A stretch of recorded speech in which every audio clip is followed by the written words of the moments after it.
As to count one, we, the jury, find the defendant, Danny C. Welte, guilty of murder in the second degree as submitted in instruction number 7. Signed by the foreperson. As to count two, we, the jury, find the defendant, Danny C. Welte, guilty of armed criminal action as submitted in instruction number 10. May be seated. Does the either party wish to have the jury hold? No, Your Honor.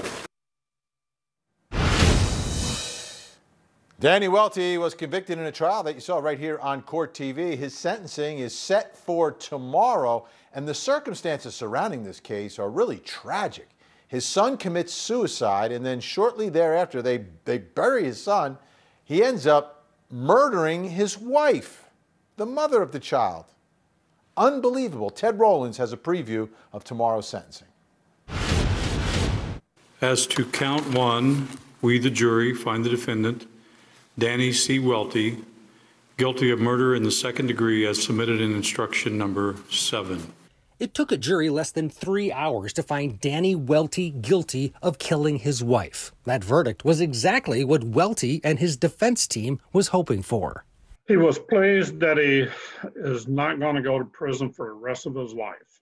Welte was facing the possibility of first-degree murder and a mandatory life sentence, which is what prosecutors said he deserved for shooting his wife in a hotel parking lot. In one shot to the back of the head, he shoots and kills Echo Welte. Echo Welte was killed on November 17, 2016, just hours after her son's funeral. The couple had been struggling for months before their son, Danny Welte Jr., took his own life.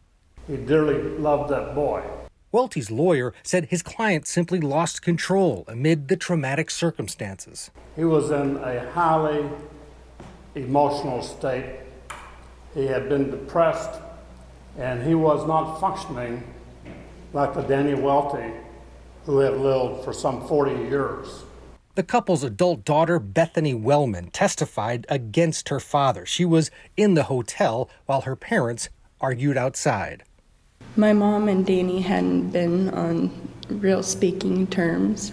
After the shooting, Welte called his daughter and apologized. He said, "I ruined everything.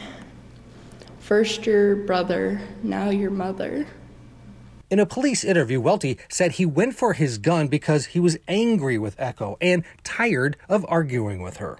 I'm so upset with her because when he took his life and they took him to Colombia, air flighted him to Colombia, she didn't call me. I had 2 other people call me instead of his mother. How'd that make you feel? Betrayed. Hurt. That they cost me, whether it was 5 minutes or 2 hours by his side. They cost me time with my son before he passed.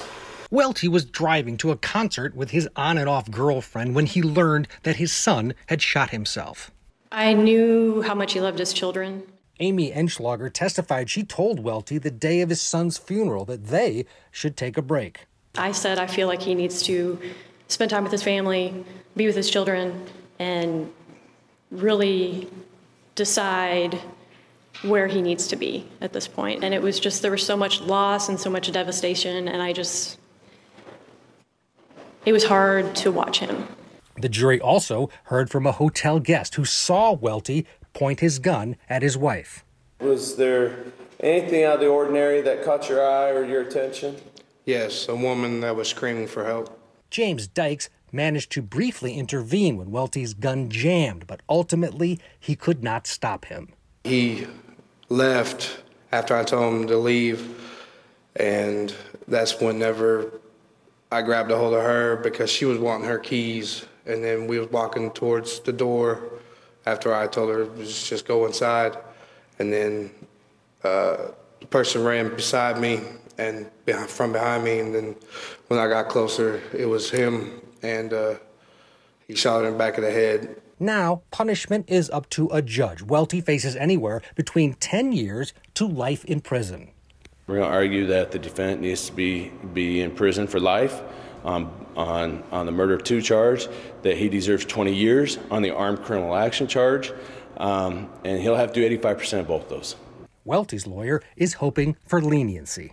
The Missouri legislature and the governor enacted a law with a minimum sentence of 10 years for this offense because it recognized that there would be people who were good people in other respects who committed the offense because they faced certain circumstances in their life that aren't likely to happen again, such as Danny Welte.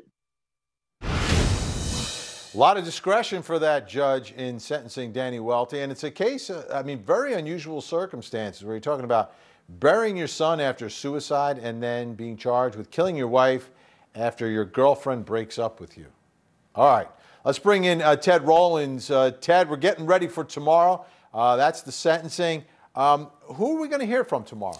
Well, we're not sure from the prosecution's standpoint as of yet. They didn't file with the court who they plan to bring in. We do know that the defense is planning to bring Welte's mother likely. But Bethany Wellman, that's the adult daughter that testified at trial. She was so emotional on the stand. She has submitted a letter to the court, and it's long. It's about 3 pages long. It is very, very impactful.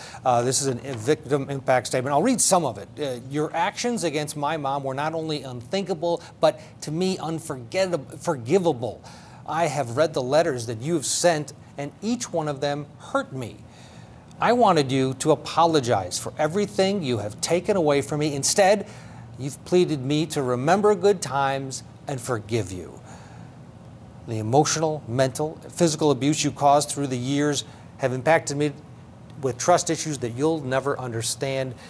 This is going to be, I think, the most important part of the prosecution's delivery to the state or to the judge, because the state here wants him to serve a life sentence. They believe that he had ample opportunity, and this was a big part of the trial. They went for first degree because they believe that Danny Welte had ample opportunity to stop what he was doing because there was that person that intervened there, and it was premeditated. He went back around again and he shot his wife. They say that was first degree, so they're going to come back hard tomorrow with this judge asking for a very stiff sentence.